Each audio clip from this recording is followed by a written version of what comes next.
All right, Redwood City and Emeryville are the latest Bay Area communities to make the state's pro-housing list. So they join El Cerrito and Oakland in meeting specific planning requirements that open the door to more public funding for new housing. Redwood City's plan, it lays out the blueprint for 7,000 new homes over the next 8 years. But a local Catholic nun has been taking this housing crisis on in her own unique way. And as Len Ramirez shows us, she's actually transforming her formerly crime-ridden neighborhood without any government funding at all. So do you want to meet my kids? Sure. You have to move fast to keep up with Sister Christina of Redwood City's North Fair Oaks neighborhood. That's because this 67-year-old Dominican nun runs a private elementary and middle school. No, I love you too. There you go.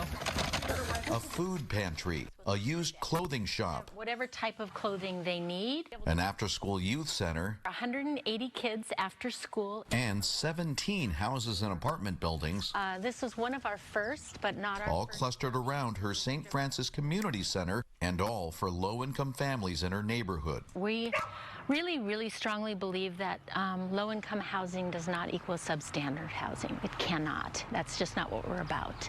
And as if all that wasn't enough, she's just starting her biggest project yet, building a 40-unit, $20 million modular prefab apartment building from scratch. Prefab because it's faster, it's more efficient, and it's cheaper.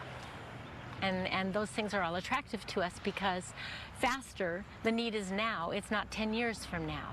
The project will bring the total number of low-income housing units she's created to 300, and she does all this with big and small private donations. She's debt-free and takes not a penny of public money. When you're able to tell the story of this amazing neighborhood, that people are interested, and when they can come at any time and see how their money is invested and they can see their money in action, then they're interested. So we have a lot of donors. Some are smaller donors, some are very large donors, but we're blessed to have their trust.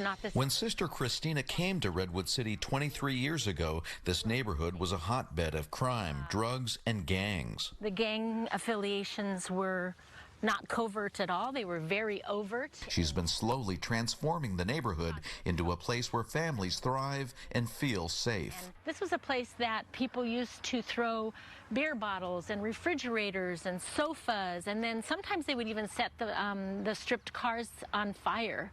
And so we decided to build a community garden. She works long hours to make it all happen, but Sister has no thoughts of slowing down. Retirement sounds boring to me. You're so cute. Her cause is improving the lives of everyone around her. If we don't safeguard places like this for people who are our beloved nannies, our housekeepers, our, unskilled labor, it won't work for any of us. Está bien, está bien. And she's not just creating buildings, she's building up people. Love you. Love you. There's still no word on the timeline for her latest project. Len, thank you for that story.